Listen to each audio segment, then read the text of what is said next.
राम राम दोस्तों और मेरी माताएं बहनें, आशा है कि आपके ऊपर बाबा नीम करोली जी की अपार कृपा होगी। आपके घर परिवार में सभी कुशल मंगल होंगे, यही मेरी प्रार्थना, यही मेरी अर्जी है मेरे बाबा नीम करोली जी की शरण में। मेरे बाबा सबके ऊपर कृपा करो, सबके कष्ट हरो मेरे महाप्रभु। जय बाबा नीम करोली महाराज जी की। दोस्तों और मेरी माताएं बहनें, आज मैं आपको हमारे देश के महान संत बाबा श्रीचंद जी महाराज के बारे में, उनकी जीवनी से रूबरू कराता हूँ। ये बहुत महान संत हुए हैं, इन्होंने जो कह दिया वही हो गया। पूरी सुने और आगे भी शेयर करें। जय श्री राम।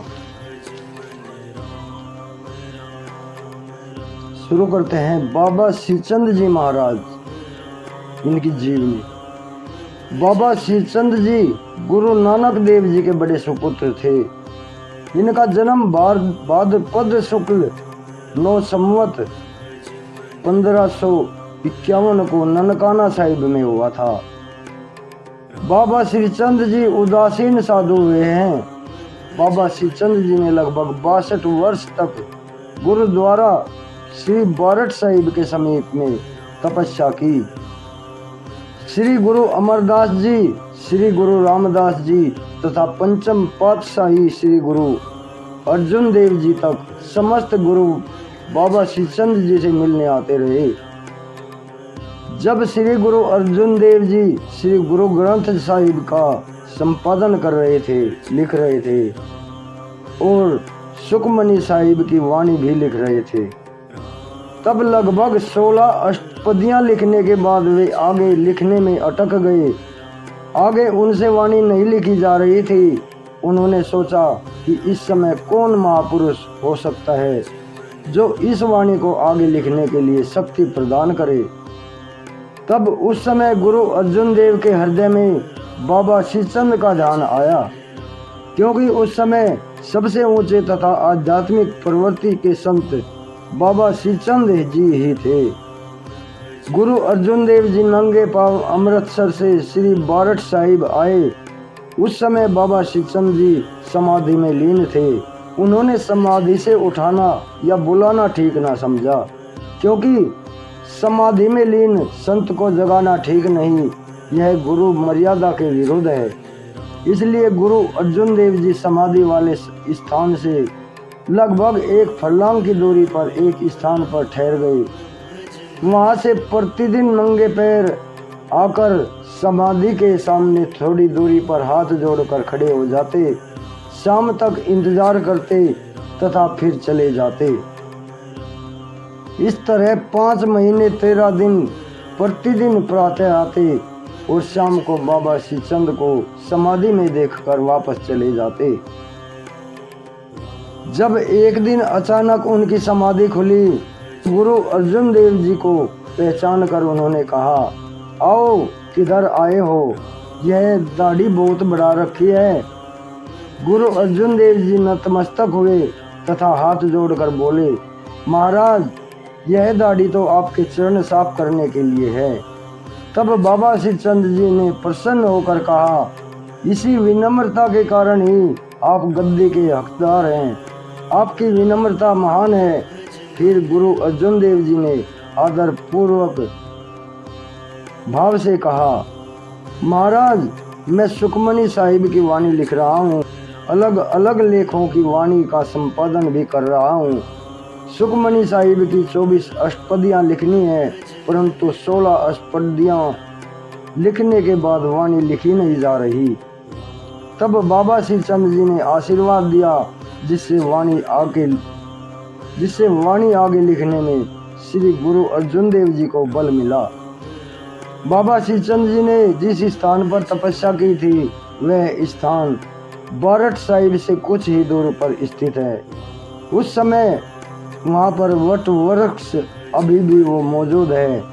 बारठ साहिब में जहाँ बाबा श्रीचंद जी ने दातून फेंकी थी, वहाँ बहुत बड़ी बेरी है। वह पीपल का पेड़ भी मौजूद है जहाँ बाबा ने तपस्या की थी। इतिहास में वर्णित है कि जब श्री गुरु अर्जुन देव जी लोहे की गर्म चादर पर बैठे, तो उस समय उन्होंने बाबा श्रीचंद को याद किया। बाबा श्रीचंद ने तपस्या करते हुए धूनी से जल रही लकड़ी को निकालकर पीपल में ठोक दिया। उधर जो जो लोहे की चादर गर्म चादर के नीचे शत्रु आग जलाते थे, त्यों त्यों इधर वह पीपल ऊपर की ओर जलता जाता था। वह पीपल आज भी मौजूद है, ऊपर से हरा भरा, लेकिन उसकी जड़ जली हुई है और जड़ से लेकर ऊपर तक आज भी वो जला हुआ साफ नजर आता है और हवा में ही झूल रहा है। उनको श्री गुरु अर्जुन देव जी के गर्म लोहे पर बैठने का गहरा दुख हुआ, परंतु धैर्य, विनम्रता, कर्मठता और सच्चाई पर पहरा देने की शहीदी की मिसाल की प्रशंसा भी हुई। बताया जाता है कि इससे थोड़ी दूर पर एक गांव है खोबा। उस समय वहां के लोग बाबा जी के पास आए। इसी गांव में पानी नहीं होता था, चारों ओर खोबा कीचड़ ही रहता था। बाबा श्रीचंद ने वहां पानी की प्राप्ति कराई और उस गांव का नाम खोबा पड़ गया। एक बार बाबा श्रीचंद जंगल से गुजर रहे थे। एक लड़का शिकार खेलते हुए मिला। उसने कई जानवर मार गिराए थे। बाबा श्रीचंद ने उस लड़के से कहा, भाई तुम इन जानवरों को क्यों मार रहे हो? यह पाप है। और ऐसा करने से उसे मना किया। उस लड़के ने कहा नहीं माना तथा शिकार खेलने के पश्चात वह घर चला गया। घर जाने के बाद उसके पेट में इतनी तीव्र पीड़ा हुई, इतना तेज दर्द हुआ, वह मृत्युशैया पर ही चला गया। वह लड़का उस क्षेत्र के एक पठान का पुत्र था। जब उसके पिता को शिकार वाली बात का पता चला तो वह बाबा श्रीचंद जी के पास आया। हाथ जोड़कर पुत्र के स्वस्थ होने की प्रार्थना की और अक्षमा मांगी। तब बाबा श्रीचंद जी ने उसके पुत्र को जीवन दान दिया तथा उसे इलाका छोड़ने को कहा। वह पठान इलाका छोड़कर चला गया। उसके नाम पर पठानकोट शहर का नाम प्रचलित हुआ।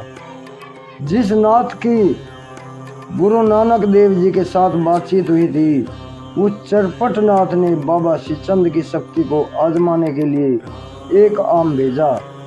उसका चेला जब आम लेकर पहुंचा तो बाबा श्रीचंद जी ने कहा कि भाई हम यहाँ 3 हैं, तुम आम केवल एक लेकर आए हो। वह आम लेकर वापस चला गया। उस समय बाबा श्रीचंद जी के समीप श्री धर्मचंद, उनका भांजा तथा बाबा कमलिया जी बैठे थे। उस नाथ ने चेले को फिर एक आम देकर भेजते हुए कहा, नानक ने तो एक तिल कई लोगों में बांट दिया था, तुम एक आम को 3 भागों में नहीं बांट सकते? चेले ने ऐसे ही बाबा जी से आकर कहा। यह सुनकर बाबा हंस पड़े और आम को निचोड़ दिया। जहाँ जहाँ आम के कतरे पड़े वहाँ वहाँ आज भी आम के वृक्ष मौजूद हैं। बाबा श्रीचंद जी में असीम शक्ति थी तथा वे आध्यात्मिक शक्ति के सभी सीढ़ियाँ चढ़ चुके थे, जिस कारण उनकी एकाग्रता की गहराई समाधि का रूप ले लेती थी। 151 वर्ष की आयु के बाद वे यात्रा पर निकल पड़े। वह यहाँ से ममून गए तथा वहाँ के लोगों की मजबूरी को देखकर पहाड़ी से जल निकाला। उस पहाड़ी से आज भी जल निकलता है। उसके पश्चात वे चंबाकी की ओर चले गए और उनके साथ संगत भी थी। उन्होंने संगत को वापस भेज दिया तथा फिर आप कहाँ गए मालूम नहीं। उनके पश्चात उनके भांजे बाबा धर्मचंद जी, जो विवाहित थे, इस स्थान के अनुयायी बने।